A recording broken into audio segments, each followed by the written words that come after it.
Oi, gente! E aí, fala galera, tudo bem? Bem-vindos ao canal Multiverso. Essa é a série Memórias de um Deus Extraterrestre, baseado no livro Perdido de Enki, de Zecharia Sitchin. No capítulo anterior, assistimos ao casamento de Marduk e ao prenúncio do dilúvio. Neste episódio, veremos como a aproximação de Nibiru provocará o dilúvio.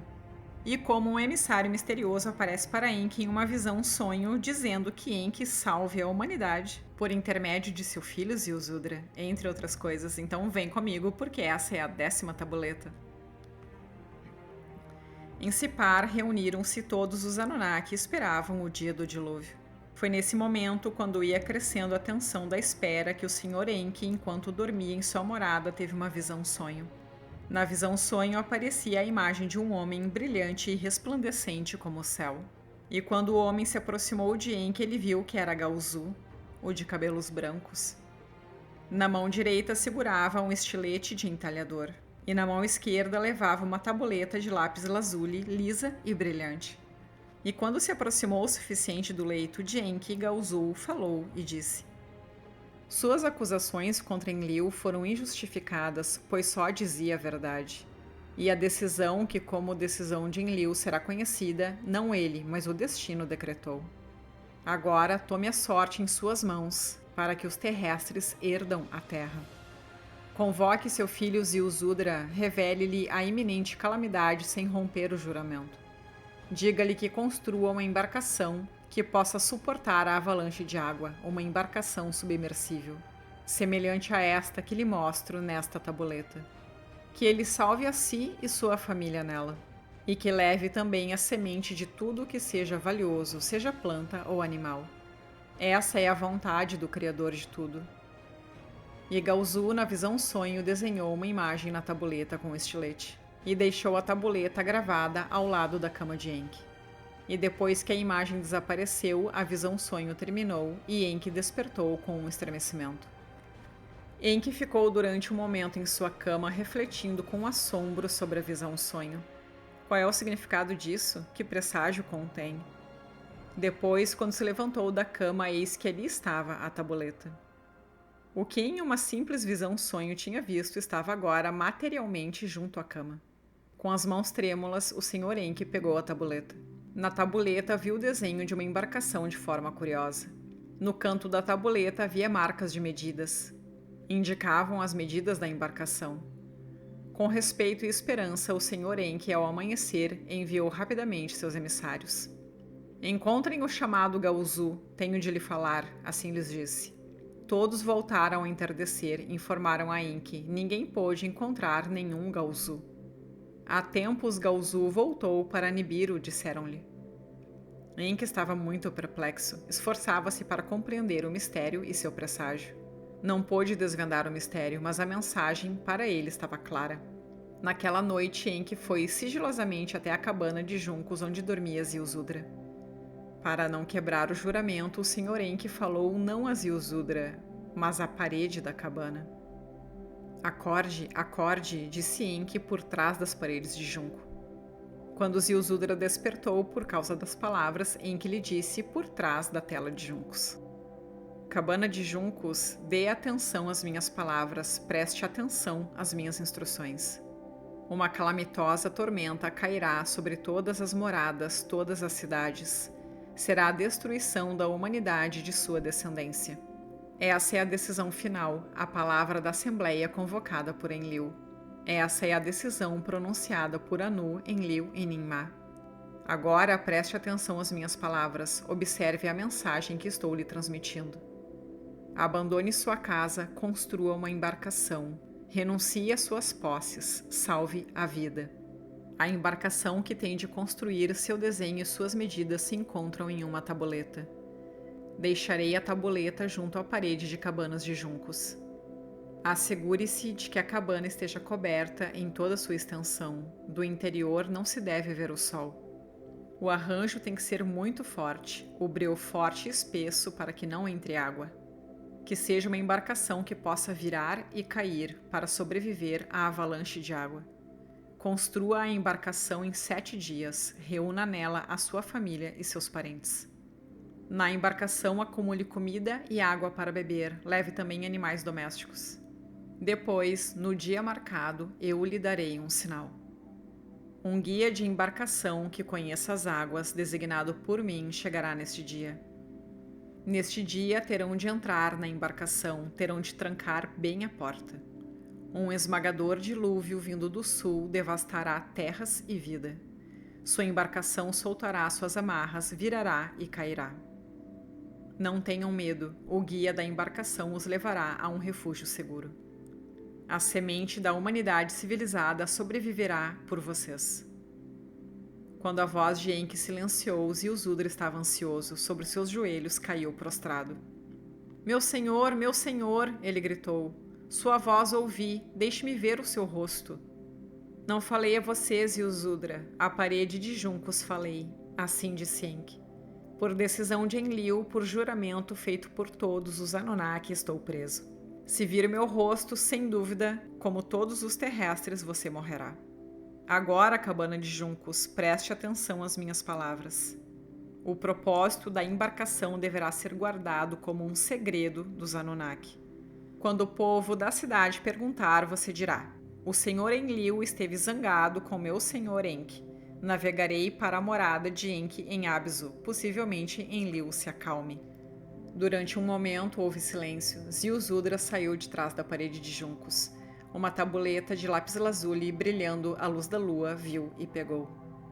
Sobre ela estava desenhada a imagem de uma embarcação. O mais sábio dos homens civilizados era Ziusudra. O que ele ouviu compreendeu. De manhã, anunciou às pessoas da cidade. O senhor Enlil esteve zangado com o senhor Enki, meu senhor. Por isso, o senhor Enlil me é hostil. Não posso continuar vivendo nesta cidade, nem posso pisar no Éden. A Abzu, os domínios do senhor Enki, navegarei. Em uma embarcação que devo construir rapidamente, partirei daqui. Assim diminuirá a ira do senhor Enlil. As penúrias terminarão, então o senhor Enlil fará chover sobre vós a abundância. A manhã ainda não havia chegado quando o povo se reuniu ao redor de Ziusudra. Animaram-se entre si para construir com rapidez sua embarcação. Os maiores transportavam tábuas de madeira de embarcação, os pequenos levavam betume dos pântanos. Enquanto os marceneiros cravavam as tábuas, Ziusudra fundia o betume em um caldeirão. Com o betume, impermeabilizou a embarcação por dentro e por fora. Como no desenho da tabuleta, no 5º dia a embarcação estava completa. Ansiosos por ver Ziusudra partir, o povo da cidade levou comida e água à embarcação. De suas próprias bocas tomaram o sustento para acalmar Enlil, apressem-se. Também se introduziram na embarcação animais quadrúpedes. Os pássaros do campo entraram voando por si próprios. Na embarcação, Ziusudra, sua esposa e seus filhos embarcaram. As esposas destes e seus filhos também vieram. Que suba a bordo também qualquer um que deseje ir à morada do senhor Enki. Assim pronunciou Ziusudra entre as pessoas reunidas. Prevendo a abundância de Enlil, só alguns dos artesãos atenderam ao chamado. No 6º dia, Ninagal, senhor das grandes águas, chegou à embarcação. Um filho de Enki ele era. Havia sido escolhido como navegante da embarcação. Sustentava em suas mãos uma caixa de madeira de cedro. Manteve-a a seu lado na embarcação. Contém as essências vitais e os ovos de vida das criaturas vivas, coletados pelo senhor Enki e por Ninmah, para escondê-los da ira de Enlil, para ressuscitar a vida, se for vontade da terra. Explicou Ninagal a Ziusudra. Assim se esconderam na embarcação todos os animais por seus casais. Agora Ninagal e Ziusudra esperavam na embarcação a chegada do 7º dia. No 120º Shar se esperava o dilúvio. No 10º Shar da vida de Ziusudra se aproximou o dilúvio. Na estação da constelação de Leão se fez iminente a avalanche. Vem agora o relato do dilúvio que cobriu a terra, e de como escaparam os Anunnaki, e de como Ziusudra sobreviveu na embarcação. Por dias antes do dia do dilúvio, a terra retumbou, como se gemesse de dor. Durante noites antes da chegada da calamidade, viu-se nos céus Nibiru como uma estrela resplandecente. Em seguida, fez-se a escuridão durante o dia, e na noite, a lua era como se tivesse engolido um monstro. A terra começou a tremer, agitou-se por uma força de rede desconhecida até então. No brilho do amanhecer, uma nuvem negra se levantou pelo horizonte. A luz da manhã se tornou escuridão, como se a sombra da morte se revelasse. Depois ouviu-se o estrondo dos trovões. Os céus se acenderam com os raios. Partam, partam, Utu deu sinal aos Anunnaki. Encolhidos nos navios do céu, os Anunnaki se elevaram nas alturas. Em Shurubak, a 18 léguas de distância, Ninagal viu as brilhantes erupções. Tranquem, tranquem a porta, gritou Ninagal a Ziusudra. Tranquem! Juntos fecharam o alçapão que cobria a porta. Impermeável, completamente fechada, ficou a embarcação. Dentro não penetrava nenhum raio de luz. Naquele dia, naquele inesquecível dia, o dilúvio começou com um estrondo. Na terra branca, no fundo da terra, sacudiram-se os alicerces da terra. Depois, com um estrondo igual a 1000 trovões, a capa de gelo deslizou de seus alicerces. Puxada pela invisível força da rede de Nibiru, derramou-se contra o mar do sul. Uma capa de gelo golpeou e se chocou contra outra capa de gelo. A superfície da terra branca vinha abaixo como um ovo que se quebra. De repente se levantou uma grande onda. A muralha de água chegava até o céu. Uma tormenta de ferocidade nunca vista uivava no fundo da terra. A muralha de água era impulsionada por seus ventos. A onda se desdobrou para o norte. A muralha de água encaminhava-se para o norte e alcançou as terras de Abzu. De lá viajou até as terras habitadas, chegou ao Éden. Quando a onda, a muralha de água, chegou a Shurubak, soltou de suas amarras a embarcação de Ziusudra, sacudindo-a. Lançou a embarcação como um abismo de água e a engoliu. Apesar de completamente submersa, a embarcação manteve-se firme. Não entrou sequer uma gota de água. Do lado de fora, a onda da tormenta atingiu as pessoas como uma batalha mortal. Ninguém podia ver seus semelhantes, o chão se desvaneceu, só havia água. Tudo o que uma vez sobre o solo estava, pelas poderosas águas foi varrido. Antes que terminasse o dia, a muralha de água ganhou velocidade e chegou às montanhas. Em suas embarcações celestiais, os Anunnaki circundavam a Terra. Amontoados nos compartimentos, espremiam-se contra as paredes exteriores. O que estava acontecendo na Terra, lá embaixo, viam perturbados. Da nave celestial em que estava, Ninmah gritou como uma mulher na hora do parto. As águas cobriram meus criados como libélulas afogadas em um lago. A onda cobriu e levou toda a vida, assim chorava e gemia Ninmah. Inanna, que estava com ela, também chorava e se lamentava. Tudo ali embaixo, tudo o que vivia, tornou-se argila. Assim choravam Ninmah e Inanna, choravam e aliviavam os seus sentimentos. Em outras naves celestiais, os Anunnaki estavam pasmados pela visão daquela desenfreada fúria. Naqueles dias presenciaram com temor um poder maior que o seu. Desejaram os frutos da terra, tiveram sede do elixir fermentado. Os dias antigos, ai, tornaram-se argila. Assim diziam uns aos outros, depois que a imensa onda varreu a terra. Depois que a imensa onda varreu a terra, reabriram as comportas do céu e se desatou um aguaceiro dos céus à terra. Durante 7 dias se misturaram as águas acima com as águas do grande abaixo. Então a muralha de água alcançou seus limites, cessou seu ataque. Mas as chuvas dos céus continuaram durante 40 dias e 40 noites. De suas posições elevadas, os Anunnaki olhavam para baixo. Onde uma vez houve solo firme, agora havia um mar de água. E onde uma vez houve montanhas, onde seus picos subiam até os céus, seus topos eram agora como ilhas na água. E tudo que vivia no solo firme havia perecido na avalanche das águas. Depois, como no princípio, as águas se uniram em suas bacias, agitaram-se acima e abaixo, dia a dia foi baixando o nível de água. Então, 40 dias depois que o dilúvio cobriu a terra, as chuvas também cessaram. Depois de 40 dias, Ziusudra abriu a porta da embarcação para inspecionar os arredores. Era um dia luminoso, soprava uma brisa suave. Completamente sozinha, sem nenhum outro sinal de vida, a embarcação encontrava-se sobre um vasto mar.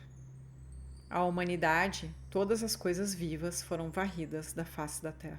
Ninguém, salvo nós, sobreviveu. Mas não há terra firme onde pôr o pé. Assim disse Ziusudra a seus parentes enquanto se sentava e se lamentava. Nesse momento, Ninagal, apontado por Enki, dirigiu a embarcação para os picos gêmeos de Arata. Fez uma vela para ela. Para o Monte da Salvação levou a embarcação. Ziusudra estava impaciente. Liberou as aves que havia a bordo. Para que procurassem terra firme, enviou-as para que provassem se havia sobrevivido um pouco de vegetação. Deixou sair uma andorinha, deixou sair um corvo. Ambos voltaram para a embarcação. Deixou sair uma pomba, com um ramo de árvore voltou para a embarcação. Agora Ziusudra sabia que a terra firme tinha emergido debaixo das águas. Alguns dias mais e a embarcação se deteve em umas rochas. O dilúvio passou. Estamos no Monte da Salvação, assim disse Ninagal a Ziusudra. Abrindo a porta impermeável, Ziusudra saiu da embarcação. O céu era claro, o sol brilhava, um suave vento soprava. Apressadamente chamou sua esposa e seus filhos para que saíssem.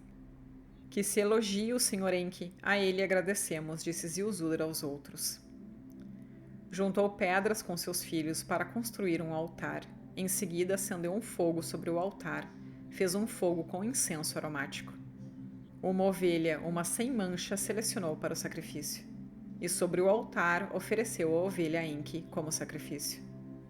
Naquele momento, Enlil transmitiu palavras a Enki de sua nave celestial.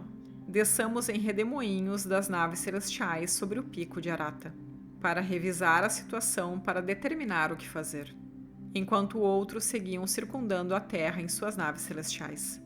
Enlil e Enki desceram em redemoinho sobre o pico de Arata. Sorrindo, os dois irmãos se encontraram, com alegria se abraçaram. Depois Enlil ficou desconcertado com o aroma do fogo e da carne assada. "O que é isso?" gritou a seu irmão. "Sobreviveu alguém ao dilúvio?" "Vamos ver", respondeu Enki docilmente a ele. Em seus redemoinhos foram voando até o outro pico de Arata. Viram a embarcação de Ziusudra, aterrissaram junto ao altar que ele havia construído. Quando Enlil viu os sobreviventes, Ninagal entre eles, sua fúria não teve limites. "Todos os terrestres tinham que perecer!" gritou com fúria. Partiu para cima de Enki enraivecido. Estava pronto para matar seu irmão com as mãos nuas. "Ele não é um simples mortal, é meu filho!" gritou Enki, apontando Ziusudra. Por um momento, Enlil duvidou. "Rompeu seu juramento!" gritou a Enki. "Falei com uma parede de juncos, não com Ziusudra", disse Enki. Depois relatou a Enlil a visão-sonho. Então, alertados por Ninagal, Ninurta e Ninmah em seus redemoinhos também haviam descido. Quando escutaram o relato dos acontecimentos, Ninurta e Ninmah não sentiram raiva. Deve ser a vontade do Criador de tudo que sobreviva à humanidade. Assim disse Ninurta a seu pai. Ninmah tocou em seu colar de cristais, presente de Anu, e jurou: "Por meu juramento, a aniquilação da humanidade nunca irá se repetir." Abrandando-se, Enlil pegou pelas mãos Ziusudra e Enzara, sua esposa, e os benzeu assim: "Frutifiquem e multipliquem, e povoem a terra." Assim terminaram os tempos antigos. Vem agora o relato de como se restaurou a sobrevivência na Terra e como se encontrou uma nova fonte de ouro e outros terrestres além dos oceanos. Depois do encontro em Arata, as águas do dilúvio continuaram a diminuir, e a face da Terra gradualmente foi se mostrando debaixo das águas. As terras montanhosas saíram ilesas em sua maior parte, mas nos vales ficaram buracos de lodo e lama. Das naves celestiais e dos redemoinhos, os Anunnaki inspecionaram as paisagens. Assim disse Ziusudra a seus parentes enquanto se sentava e se lamentava. Nesse momento, Ninagal, apontado por Enki, dirigiu a embarcação para os picos gêmeos de Arata. Tudo o que tinha existido nos tempos antigos no Éden e Abzu estava enterrado sob o barro. Eridu, Nibruki, Shurback, Sipar, todas se foram. Sumiram completamente.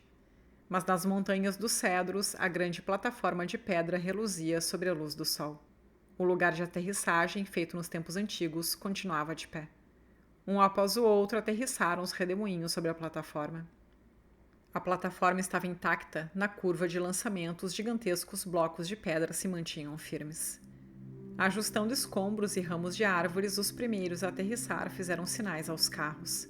Um após o outro, os carros celestiais chegaram, desceram sobre a plataforma. Depois se enviaram palavras a Marduk em Lamu e a Nanar na lua. E eles também voltaram para a terra. Sobre o lugar de aterrissagem pousaram. Agora os Anunnaki e os Igigi que se reuniam junto a Enlil foram convocados em assembleia. Sobrevivemos ao dilúvio, mas a terra está devastada, assim disse Enlil aos outros. Temos de avaliar todas as formas de recuperação, seja na terra, seja onde for. Lamu ficou devastada com a passagem de Nibiru, assim revelou Marduk. Sua atmosfera foi sugada para fora, suas águas se evaporaram, é um lugar de tempestades de poeira. A lua não pode sustentar a vida por si só, somente com máscaras de águia é possível ficar lá. Assim relatou Nanar aos outros, e depois, com palavras apaixonadas, acrescentou: uma vez ali, deve-se recordar que ela foi o líder do exército de Tiamat. Companheira da terra é, o destino da terra está ligado ao dela. Enlil pôs seu braço carinhosamente sobre os ombros de seu filho. Estamos preocupados agora com sobrevivência, meu filho. Assim Enlil replicou calmamente a Nanar. Agora o sustento é nossa maior preocupação. Examinemos a câmara da criação selada, possivelmente ainda se encontrem as sementes de Nibiru. Assim disse Enlil a Enki, relembrando os grãos uma vez criados. Ao lado da plataforma, limpando um pouco da lama, encontraram o poço de tempos remotos. Tiraram a pedra que a bloqueava, entraram no santuário. As arcas de diorita estavam seladas. Fizeram abrir os selos com uma chave de cobre. Dentro das arcas, em vasilhas de cristal, estavam as sementes dos cereais de Nibiru. Uma vez fora, Enlil deu as sementes a Ninurta e disse dessa forma: vá à encosta da montanha, transforma em terraços, que os cereais de Nibiru proporcionem pão mais uma vez. Nas montanhas de cedros, em outras montanhas também, Ninurta tapou as cascatas. Construiu terraços e ensinou a cultivar o filho maior de Ziusudra. A Iskur, seu filho mais jovem, Enlil, lhe atribuiu outra tarefa. Onde as águas retrocederam, vá e encontre as árvores frutíferas que ficaram. Atribuiu seu filho mais jovem de Ziusudra o papel de cultivador de frutas. A primeira fruta que encontraram foi a videira que havia trazido Ninmah. De seu suco, como o célebre elixir dos Anunnakis, Ziusudra tomou um gole. Por um gole, depois outro e outro, Ziusudra foi vencido. Dormiu como um bêbado. Então Enki ofereceu um presente aos Anunnaki terrestres. Descobriu a arca que Ninagal havia levado, anunciou a todos seu surpreendente conteúdo. As essências vitais e os ovos de vida podem ser combinados nos úteros dos animais quadrúpedes da embarcação de Ziusudra. As ovelhas se multiplicarão por sua lã e sua carne. Depois, com outras criaturas vivas, povoaremos a terra. Enki deu a Dumuzi as tarefas de pastoreio. O filho do meio de Ziusudra o ajudava nesses trabalhos. Depois, Enki dirigiu sua atenção para a massa de terra escura, onde ele e seus filhos tinham tido seus domínios. Com Ninagal, nas montanhas, represou as águas poderosas. Canalizou as ferozes cascatas até um lago, para que se acumulassem as águas como um lago.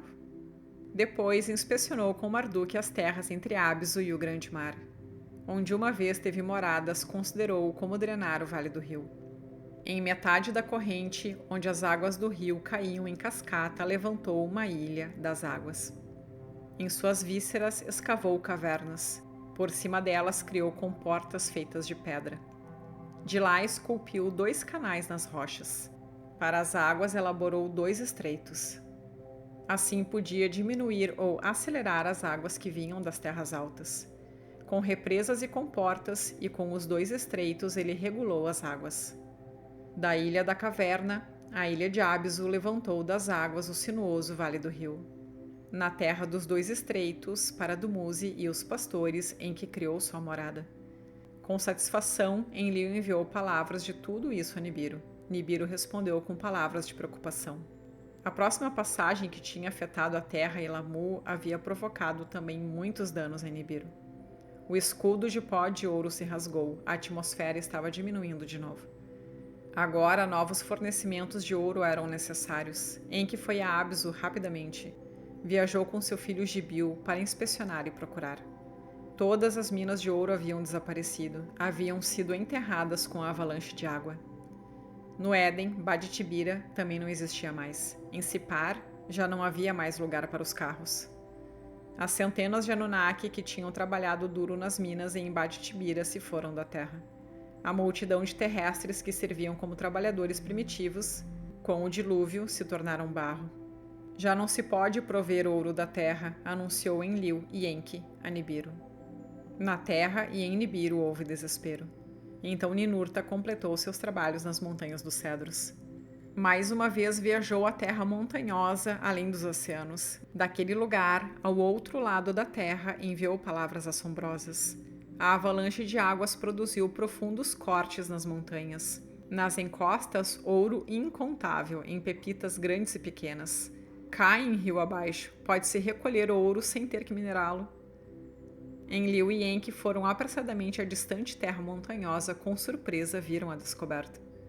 Ouro, ouro puro, sem precisar de refino nem de fundição, estava por toda parte. É um milagre, assim lhe disse Enki a Enlil. O que Nibiru causou, Nibiru corrigiu. A mão invisível do Criador de tudo permite a vida em Nibiru, assim disse Enlil. Agora quem recolherá as pepitas? Como as enviarão a Nibiru? Perguntaram-se entre si os líderes. Para a primeira pergunta, Ninurta tinha uma resposta. Nas altas terras montanhosas neste lado da terra sobreviveram alguns terrestres. São descendentes de Caim, sabem como manipular os metais.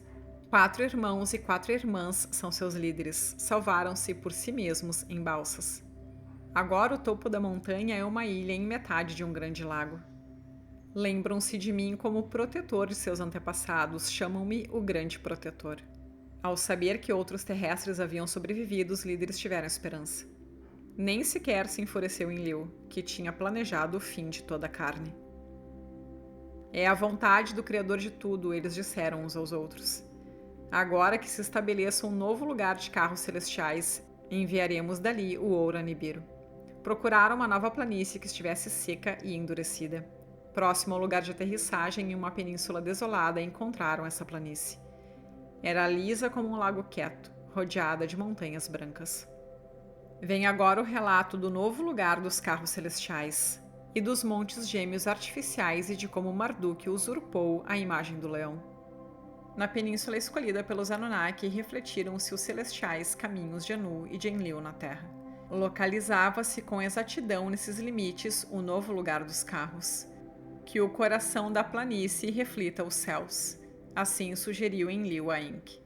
Quando Enki concordou, Enlil mediu as distâncias dos céus. Fez um grande desenho sobre uma tabuleta para que todos o vissem. Que o lugar de aterrissagem nas Montanhas dos Cedros forme parte das instalações, disse. Mediu a distância entre o lugar de aterrissagem e o lugar dos carros. Em sua metade, concebeu um lugar para um novo centro de controle de missões. Ali escolheu um monte adequado, chamou-o de monte que mostra o caminho. Ali ordenou construir uma plataforma de pedras parecidas, mas menores do que as do lugar de aterrissagem. Em seu centro esculpiu-se uma rocha por dentro e por fora para abrigar um novo elo céu-terra. Em um novo umbigo da terra para fazer o papel de Nibruki antes do dilúvio. O atalho de aterrissagem se ancorou no norte, nos picos gêmeos de Arata. Para demarcar o corredor de aterrissagem, Enlil precisava de outros 2 grupos de picos gêmeos. Para delimitar os limites do corredor de aterrissagem para assegurar a ascensão e a descida. Na parte meridional da desolada península, um lugar de montanhas, Enlil selecionou 2 picos adjacentes, sobre eles ancorou o limite meridional. Onde se necessitava a segunda série de picos gêmeos, não havia montanhas. Somente saía do chão uma planície, por cima de um vale encharcado. Podemos levantar ali uns picos artificiais, assim disse Nijinsida aos líderes. Sobre uma tabuleta desenhou para eles a imagem de uns picos de lados lisos elevando-se para os céus. Se isso pode ser feito, assim seja, disse Enlil com aprovação. Que sirvam também de farol. Sobre a planície, por cima do vale do rio, Nijinsida construiu um modelo. Os ângulos de elevação e os 4 cantos lisos ele aperfeiçoou. Junto a ele situou um pico maior, alinhou seus lados aos 4 cantos da terra. Os Anunnaki cortaram e levantaram as pedras com suas ferramentas de poder. Junto a ele, em uma localização precisa, colocou-se o pico que era seu gêmeo.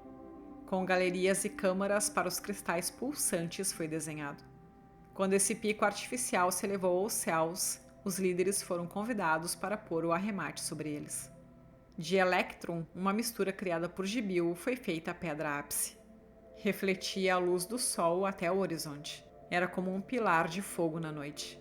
Focava em um raio para os céus o poder de todos os cristais. Quando as obras desenhadas por Ningizida terminaram e ficaram prontas, os líderes Anunnaki entraram no grande pico gêmeo. Maravilharam-se com o que viram. Ekur, a casa que é como uma montanha, chamaram-no. Era um farol para os céus. Proclamava que os Anunnaki tinham sobrevivido ao dilúvio e venceriam sempre.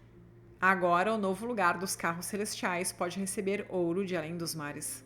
De lá, os carros levantarão o ouro de sobrevivência Nibiru. De lá para o leste, onde o sol se eleva no dia designado, ascenderão.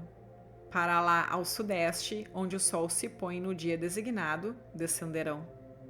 Então Enlil ativou com suas próprias mãos os cristais de Nibiru. Dentro, luzes estranhas começaram a piscar, um zumbido mágico rompeu o silêncio. Fora, o arremate começou a brilhar de repente, era mais brilhante que o sol.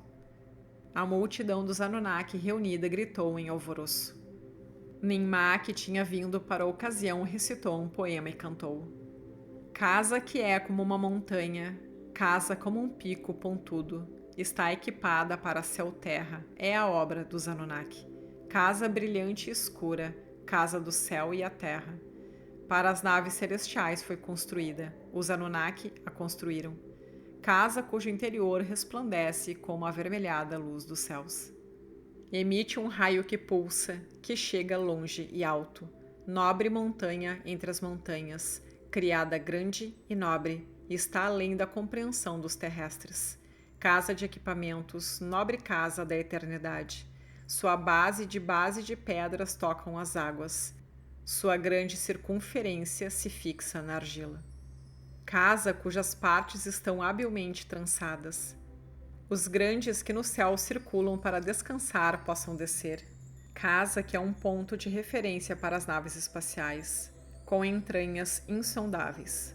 Ekur está abençoado pelo próprio Anu. Assim recitou e cantou Ninmah na celebração, enquanto os Anunnaki celebravam sua notável obra, em que disse Enlil palavras de sugestão. Quando futuramente se pergunte quando e quem fez esta maravilha, façamos junto aos picos gêmeos um monumento que anuncie a Era de Leão. A imagem de Nijinsida, o projetista dos picos, seja sua face, que olhe exatamente para o lugar dos carros celestiais. Quando, quem e o propósito revele-se às gerações futuras. Essa foi a sugestão de Enki a Enlil. Diante de suas palavras, Enlil consentiu e disse a Enki: do lugar dos carros celestiais, o Tu deve ser novamente o comandante. Que o leão de olhar fixo, exatamente orientado a leste, tenha a imagem de Nijinsida. Quando se iniciaram os trabalhos de talha e modelagem do leão feito de rocha, Marduk disse a seu pai Enki palavras agressivas. Prometeu-me que dominaria a terra toda. Agora concedem a outros comandos e glória, deixando-me sem tarefa, sem domínios. Em meus antigos domínios se situam os montes artificiais. Sobre o leão deve estar a minha imagem. Nijinsida se enfureceu com as palavras de Marduk. O restante dos filhos também se aborreceram. Ninurta e seus irmãos também se levantaram em um clamor por domínios. Todos exigiam terras para si mesmos e terrestres devotos. Não se torne em disputa a celebração, gritou Ninmah em meio das vozes alteradas. A terra ainda está desolada, somos poucos Anunnaki, dos terrestres só há sobreviventes, que Marduk e Nijinsida da honra não privou. Tenhamos atenção às palavras de Marduk. Assim disse Ninmah, a pacificadora, aos líderes rivais. Para que prevaleça a paz, devemos repartir as terras habitáveis entre nós, disse Enlil a Enki. Concordaram em fazer da península um separador incontestável, atribuiu a pacificadora Ninmah. Tilmon, terra dos mísseis, chamaram-na, estava fora dos limites dos terrestres. As terras habitáveis ao leste da península se separaram para Enlil e seus descendentes, para os descendentes de 2 filhos de Zilzudra, Shem e Jafé, para que vivessem ali. A massa de terra escura que incluía Abzu foi concedida por domínio a Enki e seu clã. Para habitá-la se escolheu o povo do filho do meio de Zilzudra, Ram. Enki, para apaziguar seu filho, sugeriu tornar Marduk senhor deles, senhor de suas terras. Seja como você deseja, disse Enlil a Enki sobre isso. Em Tilmun, em seu montanhoso sul, Nimurta construiu uma morada para sua mãe Ninmá. Perto de uma nascente com palmeiras, em um verdejante vale se localizava. O pico da montanha aterrou Ninurta, plantou um perfumado jardim para Ninmá. Quando terminou tudo, deu-se um sinal a todos os postos avançados da terra. Das terras montanhosas mais à frente do oceano, os redemoinhos trouxeram as pepitas de ouro. Do lugar dos carros celestiais levou-se o ouro até Nibiru. Naquele memorável dia, Enlil e Enki falaram e concordaram. Honremos Ninmá, a pacificadora, com um novo nome epíteto. Ninhursag, Senhora do topo da montanha, seja seu nome. Por aclamação, deu essa honra a Ninmá. A partir de então, foi chamada Ninhursag. Louvem Ninhursag, a pacificadora da terra, proclamaram em uníssono os Anunnaki. Então é isso, galera. Essa foi a 10ª tabuleta. Muito obrigada por assistir e te vejo no próximo vídeo.